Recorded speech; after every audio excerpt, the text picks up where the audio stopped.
Hello everyone welcome to my channel. आज ਆਪਾਂ discuss ਕਰਾਂਗੇ पॉलिटी एमसीक्यू सीरीज़ ਦਾ पार्ट नंबर 3। चलो देखते हैं first question. Select the correct pair. Option A, right to equality includes total 5 articles. Option B, right to freedom includes total 4 articles. Option C, right against exploitation includes 4 articles. And option D, both A and B are correct. So right to equality ਦੇ ਵਿੱਚ 5 articles ਨੇ, ਇਹ ਬਿਲਕੁਲ correct ਹੈ। Right to equality ਦੇ ਵਿੱਚ cover ਹੁੰਦੇ ਨੇ ਆਰਟੀਕਲ ਨੰਬਰ 14 ਤੋਂ ਲੈ ਕੇ ਆਰਟੀਕਲ ਨੰਬਰ 18 ਤੱਕ। ਨੈਕਸਟ ਆ ਗਿਆ ਰਾਈਟ ਟੂ ਫਰੀडम, ਇਹਦੇ ਵਿੱਚ ਟੋਟਲ 4 ਆਰਟੀਕਲਸ ਨੇ, ਇਹ ਸਟੇਟਮੈਂਟ ਵੀ ਬਿਲਕੁਲ ਕਰੈਕਟ ਹੈ। ਰਾਈਟ ਟੂ ਫਰੀडम ਦੇ ਵਿੱਚ ਕਵਰ ਹੁੰਦੇ ਨੇ ਆਰਟੀਕਲ ਨੰਬਰ 19 ਤੋਂ ਲੈ ਕੇ ਆਰਟੀਕਲ ਨੰਬਰ 22 ਤੱਕ। ਨੈਕਸਟ ਹੈ ਰਾਈਟ ਅਗੇਂਸਟ ਐਕਸਪਲੋਇਟੇਸ਼ਨ, ਇਹ ਸਟੇਟਮੈਂਟ ਰੋਂਗ ਹੈ। ਇਹਦੇ ਵਿੱਚ ਟੋਟਲ 4 ਆਰਟੀਕਲਸ ਨਹੀਂ ਹੈ, ਸਿਰਫ 2 ਆਰਟੀਕਲ ਨੇ right against exploitation under, that is article number 23 and article number 24। ਇਹ ਜਿਹੜੇ ਆਰਟੀਕਲਸ ਨੇ, ਆਰਟੀਕਲ 14 ਕੀ ਕਵਰ ਕਰ ਰਿਹਾ ਹੈ, ਇਹ ਸਾਰਾ ਕੁਝ ਆਪਾਂ ਅੱਗੇ ਡਿਸਕਸ ਕਰਾਂਗੇ। ਸੋ ਇਹ ਕੁਐਸਚਨ ਦਾ ਰਾਈਟ ਆਨਸਰ ਹੋਏਗਾ option number D, that is option A and B are correct answer. देखते हैं next question. Consider the following statements with respect to Constituent Assembly and choose the correct ones. की है option A, doctor Sachidanand Sinha was elected as the temporary president of the assembly. Option B, Muslim League boycotted the meeting. Option C, H.C. Mukherjee was elected as vice president of the assembly. Constituent assembly ਬਾਰੇ ਆਪਾਂ previous video ਵਿੱਚ ਵੀ discuss ਕਰ ਚੁੱਕੇ ਹਾਂ, ਔਰ ਆਪਾਂ ਇਹ point discuss ਕੀਤਾ ਹੋਇਆ ਕਿ ਡਾਕਟਰ ਸਚਿਦਾਨੰਦ ਸਿਨਹਾ ਜੋ ਕਿ ਓਲਡੈਸਟ ਮੈਂਬਰ ਸੀਗੇ ਉਸ ਟਾਈਮ 'ਤੇ ਅਸੈਂਬਲੀ ਦੇ, ਉਹਨਾਂ ਨੂੰ ਕੀ ਹੈ ਐਜ਼ ਅ ਟੈਂਪਰੇਰੀ ਪ੍ਰੈਜ਼ੀਡੈਂਟ ਬਣਾਇਆ ਗਿਆ ਸੀ ਅਸੈਂਬਲੀ ਦਾ ਫਸਟ ਮੀਟਿੰਗ 'ਤੇ, ਜਿਹੜੀ ਕਿ ਹੋਈ ਸੀ 9 ਦਸੰਬਰ 1946 ਨੂੰ।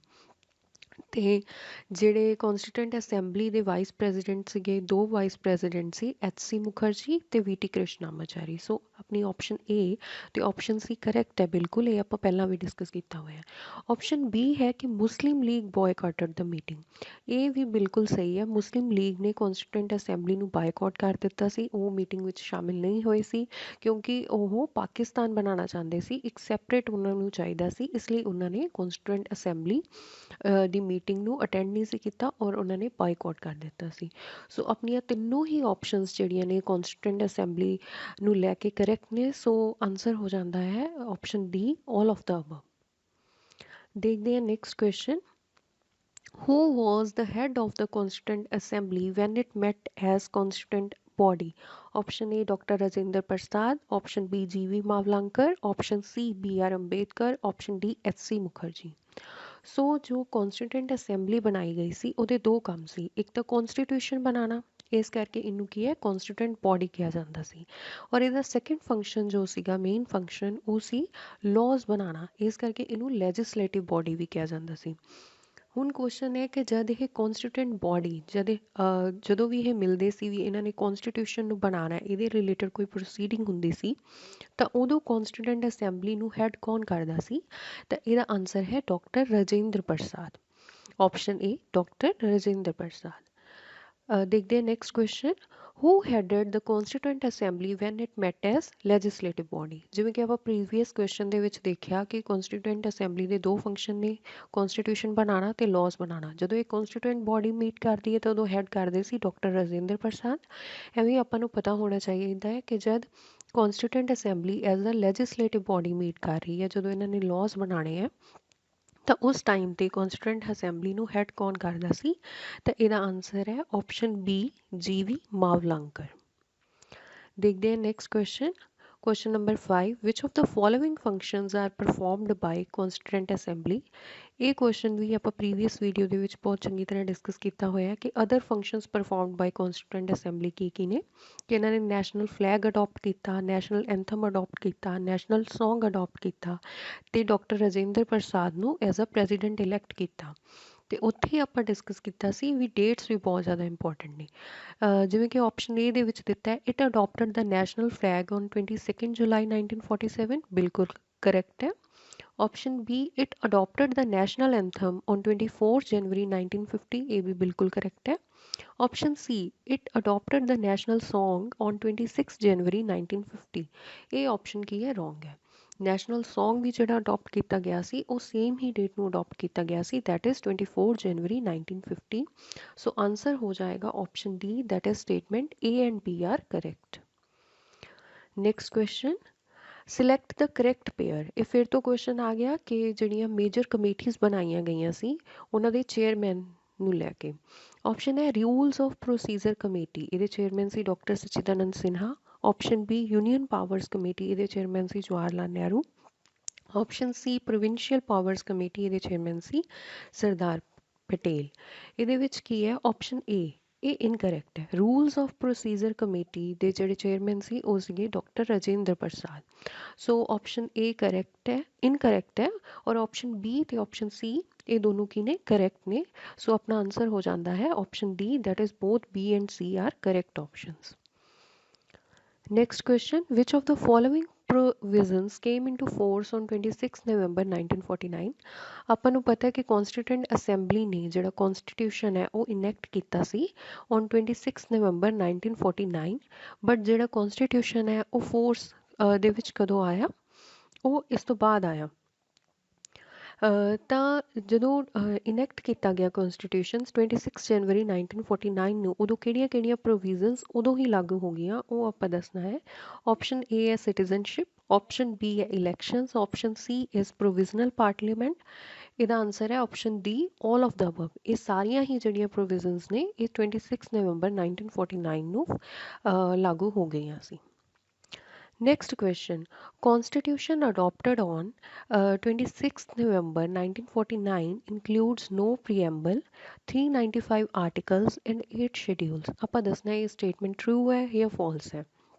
ਇਹਦੇ ਅਕੋਰਡਿੰਗਲੀ ਜਦ ਕਨਸਟੀਟਿਊਸ਼ਨ ਜਿਹੜਾ ਅਡੋਪਟ ਕੀਤਾ ਗਿਆ 26 ਨਵੰਬਰ 1949 ਨੂੰ, ਤਾਂ ਉਦੋਂ ਪ੍ਰੀਐਂਬਲ ਉਹਦਾ ਪਾਰਟ ਨਹੀਂ ਸੀ, ਉਹਦੇ ਵਿੱਚ 395 ਆਰਟੀਕਲ ਸੀ ਤੇ 8 ਸ਼ੈਡਿਊਲ ਸੀ। ਇਹ ਸਟੇਟਮੈਂਟ ਹੈ ਜਿਹੜੀ ਇਹ ਫਾਲਸ ਹੈ, ਕਿਉਂਕਿ ਪ੍ਰੀਐਂਬਲ ਵੀ ਉਸ ਟਾਈਮ ਤੇ ਕਨਸਟੀਟਿਊਸ਼ਨ ਦਾ ਪਾਰਟ ਸੀ। ਕੀ ਇਨਕਲੂਡ ਸੀ ਉਸ ਟਾਈਮ ਤੇ? Preamble, 395 articles and 8 schedules. अगला क्वेश्चन देखते हैं, which of the following was criticism of constituent assembly. जी कॉन्स्टिट्यूएंट असैंबली सी ਉਹਦੀ ਕ੍ਰਿਟਿਸਿਜ਼ਮ ਦੇ ਲਈ ਕਿਹੜੇ ਪੁਆਇੰਟ ਸਹੀ ਨੇ। ਫਸਟ ਆਪਸ਼ਨ ਹੈ it was not a sovereign body, ਬਿਲਕੁਲ ਇਹ ਉਹਦੀ ਕ੍ਰਿਟਿਸਿਜ਼ਮ ਹੈ ਕੌਨਸਟੀਟਿਊਐਂਟ ਅਸੈਂਬਲੀ ਦੀ, ਉਹਨੂੰ ਸੋਵਰਨ ਬੋਡੀ ਨਹੀਂ ਮੰਨਿਆ ਜਾਂਦਾ। ਕਿਉਂ ਨਹੀਂ ਮੰਨਿਆ ਜਾਂਦਾ? ਕਿਉਂਕਿ ਇਹ ਕਿਹਾ ਜਾਂਦਾ ਹੈ ਕਿ ਜਿਹੜੀ ਕੌਨਸਟੀਟਿਊਐਂਟ ਅਸੈਂਬਲੀ ਹੈ ਕ੍ਰੀਏਟ ਕੀਤੀ ਗਈ on the proposal of the British government, ਅਤੇ ਇਹਦੇ ਜਿੰਨੇ ਵੀ ਸੈਸ਼ਨਸ ਨੇ ਉਹ ਹੈਲਡ ਕੀਤੇ ਗਏ ब्रिटिश गवर्नमेंट की परमिशन लैके। So it was not a sovereign body. Option B it was not a representative body. इदा क्यों कहा गया ये बारे? ये ऑप्शन भी बिल्कुल करैक्ट है, क्योंकि जी कॉन्स्टिट्यूएंट असैंबली है ये इलैक्टड नहीं है, ये मैंबरस है वो बाय इलैक्शन नहीं चुने गए सी, because constituent assembly is partially elected and partially nominated, इस करके it was not a representative body. So पहलियां दो जड़ियाँ स्टेटमेंट्स ने वो इनिया क्रिटिसिज्म ने, इसलिए ये करैक्ट हो जाता है। हम देखते हैं option C, the constitution was made in short span of time. ये जी स्टेटमेंट है ये रोंग है। जोड़ा कॉन्स्टिट्यूशन है वो बहुत ही ज़्यादा टाइम लैके बनाया गया। ਇਹਦੇ ਲਈ ਇੱਕ ਸਟੇਟਮੈਂਟ ਵੀ ਜਿਹੜੇ ਕੌਨਸਟੀਟਿਊਐਂਟ ਅਸੈਂਬਲੀ ਦੇ ਮੈਂਬਰ ਸੀਗੇ ਨਜ਼ੀਰੁਦੀਨ ਅਹਿਮਦ, ਉਹਨਾਂ ਨੇ ਡਰਾਫਟਿੰਗ ਕਮੇਟੀ ਦਾ ਨਾਮ ਚੇਂਜ ਕਰਕੇ ਉਹਨਾਂ ਨੇ ਸਰਕੈਜ਼ਮ ਦੇ ਵਿੱਚ ਕਿਹਾ ਸੀ ਕਿ it was not a drafting committee, it was a drifting committee. ਇੱਦਾਂ ਉਹਨਾਂ ਨੇ ਕਿਉਂ ਕਿਹਾ ਕਿ ਬਹੁਤ ਜ਼ਿਆਦਾ ਟਾਈਮ ਲਿਆ ਜਾ ਰਿਹਾ ਕੌਨਸਟੀਟਿਊਸ਼ਨ ਨੂੰ ਬਣਾਉਣ ਦੇ ਲਈ। ਸੋ ਆਪਣੀ ਜਿਹੜੀ ਆਪਸ਼ਨ ਸੀ ਹੈ, ਸੀ ਵਾਲੀ ਜਿਹੜੀ ਸਟੇਟਮੈਂਟ ਆ ਉਹ ਰੋਂਗ ਹੈ ਇਹਦੇ ਕ੍ਰਿਟਿਸਿਜ਼ਮ ਦੇ ਲਈ। ਆਪਸ਼ਨ ਏ ਤੇ ਜਿਹੜੀ ਆਪਸ਼ਨ ਬੀ ਹੈ ਇਹ ਦੋਨੋਂ ਹੀ ਸਟੇਟਮੈਂਟ ਕੀ ਹੈ ਕਰੈਕਟ ਹੈ। ਕੁਝ ਹੋਰ ਵੀ ਪੁਆਇੰਟਸ ਨੇ ਜਿਹੜੇ ਕਿ ਕੌਨਸਟੀਟਿਊਐਂਟ ਅਸੈਂਬਲੀ ਦੀ ਕ੍ਰਿਟਿਸਿਜ਼ਮ ਲਈ ਵਰਤੇ ਗਏ, ਜਿਵੇਂ ਕਿ it was a body of Hindus, ਕਿਉਂਕਿ ਮੋਸਟਲੀ ਜਿਹੜੇ ਇਹਦੇ ਮੈਂਬਰ ਸੀ ਉਹ ਹਿੰਦੂ ਸੀ, ਇਸ ਕਰਕੇ ਇਹਨੂੰ ਬੋਡੀ ਆਫ ਹਿੰਦੂਜ਼ ਵੀ ਕਿਹਾ ਗਿਆ। ਇਸ ਤੋਂ ਇਲਾਵਾ ਇਹਨੂੰ ਵਨ ਪਾਰਟੀ ਬੋਡੀ ਵੀ ਕਿਹਾ ਗਿਆ, ਕਿਉਂਕਿ ਮੇਨਲੀ ਜਿਹੜੀ ਕਾਂਗਰਸ ਪਾਰਟੀ ਸੀ ਉਹਦੀ ਮੈਜੋਰਿਟੀ ਸੀ ਕੌਨਸਟੀਟਿਊਐਂਟ ਅਸੈਂਬਲੀ ਦੇ ਵਿੱਚ, ਇਸ ਕਰਕੇ ਇਹਨੂੰ ਵਨ ਪਾਰਟੀ ਬੋਡੀ ਕਿਹਾ ਗਿਆ।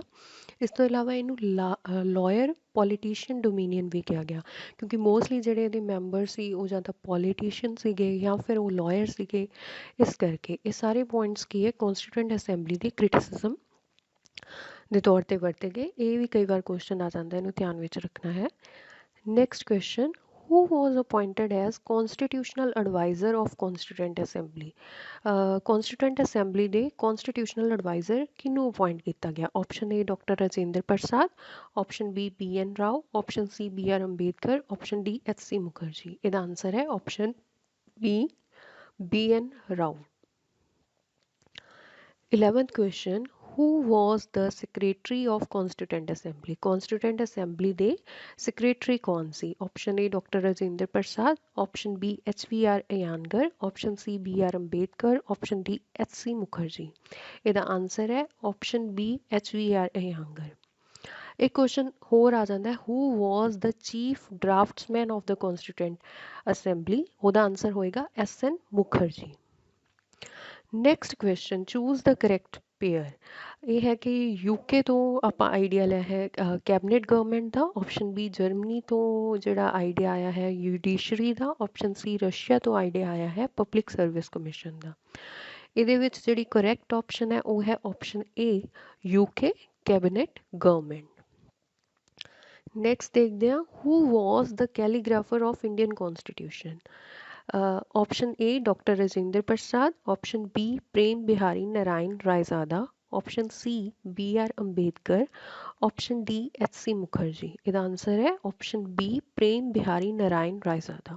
ਹੁਣ ਇੱਥੇ ਆਪਾਂ ਡਿਸਕਸ ਕੀਤਾ ਕਿ ਕੈਲੀਗ੍ਰਾਫਰ ਕੌਣ ਨੇ, ਕੌਣ ਸੀ? ਪ੍ਰੇਮ ਬਿਹਾਰੀ ਨਾਰਾਇਣ ਰਾਇਜ਼ਾਦਾ। ਇਸ ਤੋਂ ਪਹਿਲਾਂ ਆਪਾਂ ਡਿਸਕਸ ਕੀਤਾ ਸੈਕਟਰੀ ਕੌਣ ਸੀ ਕੌਨਸਟੀਟਿਊਐਂਟ ਅਸੈਂਬਲੀ ਦੇ, that is H V R ਅਯਾਨਗਰ।